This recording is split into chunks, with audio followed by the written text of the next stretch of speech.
Okay, so the very first thing we want to do is to get our tomatoes and spinach squared away. We will talk more about the spinach in another video.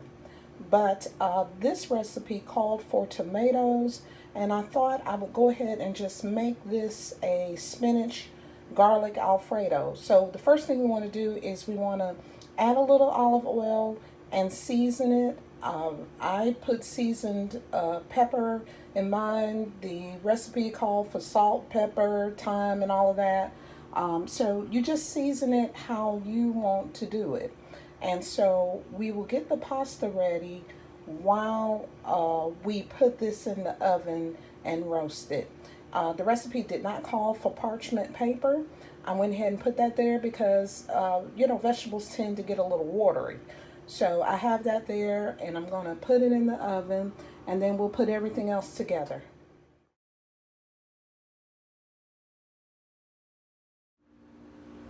Okay, I'm getting ready to start making the garlic Alfredo plant-based, and the recipe called for minced garlic, but I just couldn't decide what to do because I told y'all I have this garlic here which is very strong. I got it from the farmer's market, and then I said, okay, let me get some actual whole garlic and chop it up, and I just couldn't make up my mind. So what I'm going to do, I'm going to mince this garlic. I'm going to chop it up, and I'm going to put it in a bag with this, and just let it set, let it marinate, get it real strong, and then I'll add it to my sauce. Okay, so I'm starting out by heating up the plant-based butter. It really doesn't matter what you use. I have earth balanced, soy free, non-GMO, but it's up to you what you do. So what I'm doing is I'm heating this up.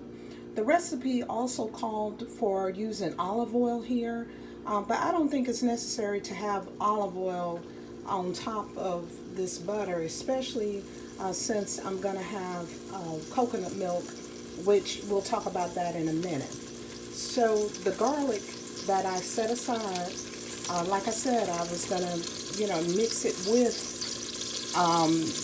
the powdered garlic that I already have. So we're going to put this in here. That's the garlic, the powdered garlic, the real garlic. I'm doing this holding my hand. I need to get a tripod for sure. And so we're going to let that cook for a minute. Okay? And it also said add pepper flakes. I don't think that's necessary. Because I don't want it to be, too spicy. I really don't. So we're going to cook this garlic, and we're going to add some broth, and then we will take it to the next phase. And see, this is the thing I love about this recipe. Everything is going to go down in this pot. Everything is a one-pot recipe with the exception of the tomatoes and spinach if you choose to add it. So I fried the garlic, so to speak, and the powder, and then I'm adding the broth, and I'm getting it to the right temperature, and then I'm going to add the pasta, and then we'll do the sauce. All of this is going to go on in one pot, okay?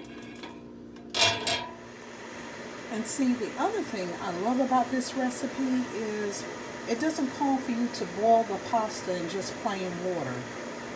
This water is seasoned. This is nothing but broth and garlic and some spices.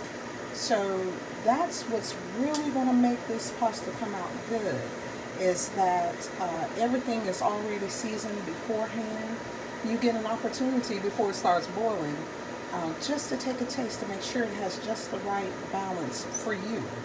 This balance for me is perfect. It is perfect. So that's something that we need to keep in mind, that not only do we get to boil it in one pot, everything comes together in one pot, everything is already seasoned for when we add the pasta. And now I'm adding the pasta. I stood it up like this so you can see exactly what it looks like. Again, get whatever pasta you want. I got the hidden veggie thin spaghetti. That's what I got, and that's what's here. I tend to break mine up before I put it in, but I just wanted y'all to see what I have, and the choice is yours.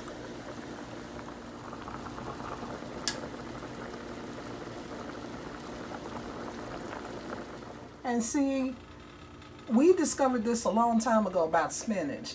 You guys saw how much spinach I had. And look, it just cooked down just a little bit. But that's fine. We're going to use it. We're going to add it to this pasta. We're going to feature it as a side dish. And we're going to cook these tomatoes a little bit longer. Okay? But I just wanted to show y'all that you can't cook this simultaneously.